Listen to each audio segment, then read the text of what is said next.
All right, we have some breaking inputs coming in. Actor turned politician Sarath Kumar claims he and his wife Radhika Sarath Kumar will not be contesting in the upcoming assembly elections in Tamil Nadu. He says while he was promised a national level responsibility by the BJP after merging his party, he has not been given any post or responsibility so far. And his supporters are expressing disappointment over this.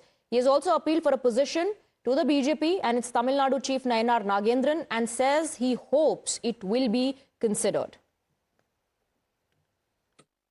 My Esther party, Samatwa Makkal Katchi, we merged that with the BJP in March 12, 2024. 2 years passed. Whatever was promised, which is very clearly known to Shri Annamalai ji, L. Murugan ji, and Arvind Menon ji, Chakravarti ji, and all of them, till today, have not been given a position. They wanted to know what is your stand. You have never been given a position so far.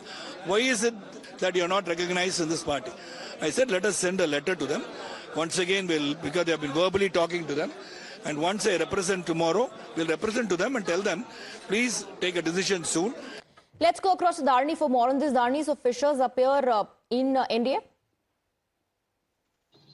Well, in 2024, Sarath Kumar merged his political party, Samatwa Makkal Katchi, with the BJP.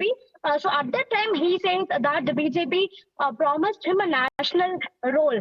Some responsibility concerning the national level is what he was promised at that time. But it's been 2 years now, and he says that he has not been given any responsibility.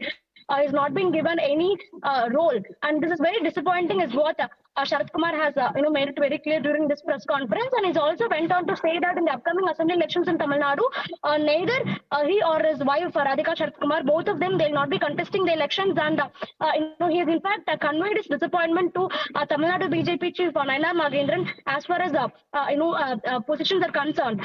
So once Nayanar Nagendran responds, based on his response, he will plan his next course of action, is what Sarath Kumar has told. And as we all know, Sarath Kumar is a very famous Tamil actor, and he entered politics almost a decade back, and he was running a political party called Samatwa Makkal Katchi, which was, as I told, merged with the BJP in 2024. So in case if he is not getting a deserved position, then there is also a possibility for Sarath Kumar to... All right, Dharani, thank you for getting us the details.